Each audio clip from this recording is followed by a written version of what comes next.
Shalom, saudara dan saudari yang terkasih dalam Tuhan kita Yesus Kristus.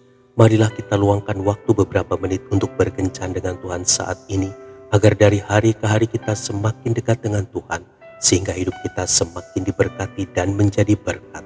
Bacaan dari surat pertama Rasul Paulus kepada jemaat di Korintus, bab 6 ayat 19 sampai dengan 20.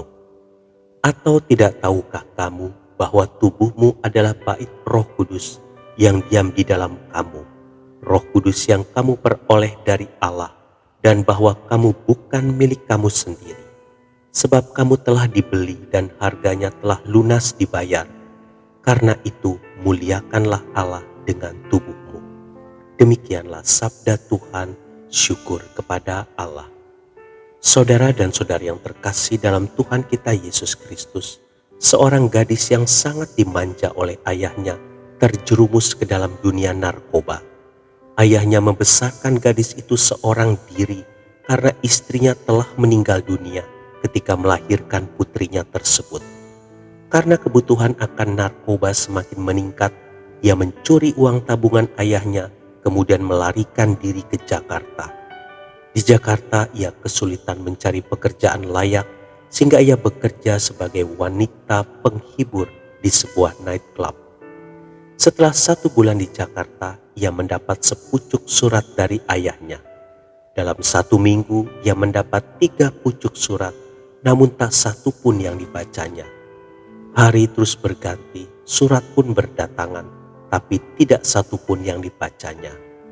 Menjelang Paskah ia menerima sepucuk surat yang diantar ke nightclub tempat ia bekerja.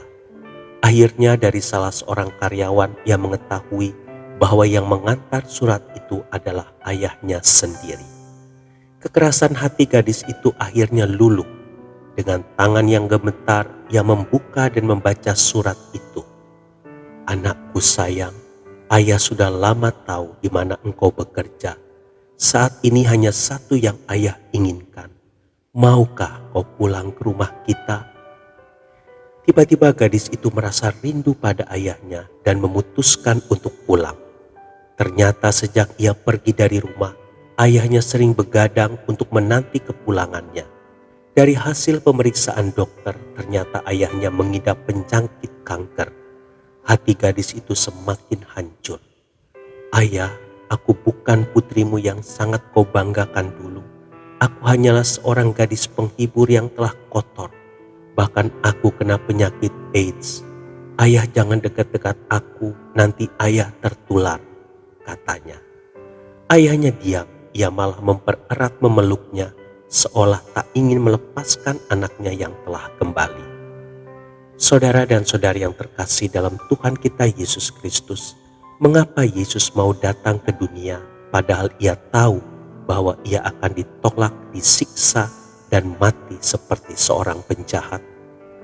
Karena dia ingin manusia yang adalah miliknya tetapi telah ditipu, dicuri, dan dibinasakan oleh iblis dapat kembali ke pelukannya untuk menikmati hidup yang berkelimpahan.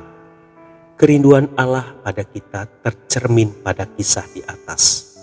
Allah tidak peduli pada kelamnya masa lalu kita.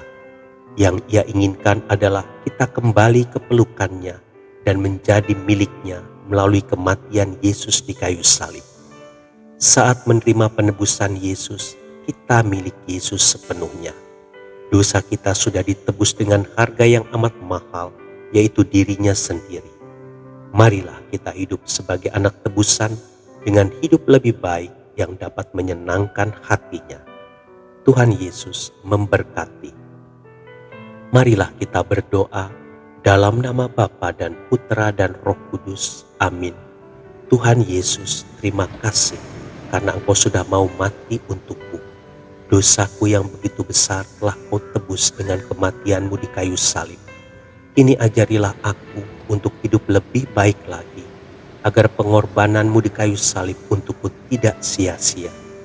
Jangan biarkan darah-Mu menetes lagi, karena pikiran dan perkataanku yang kotor dan jahat.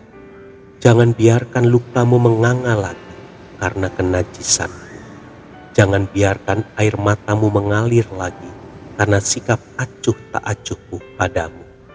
Tuhan Yesus, ubahlah aku dengan kasih-Mu.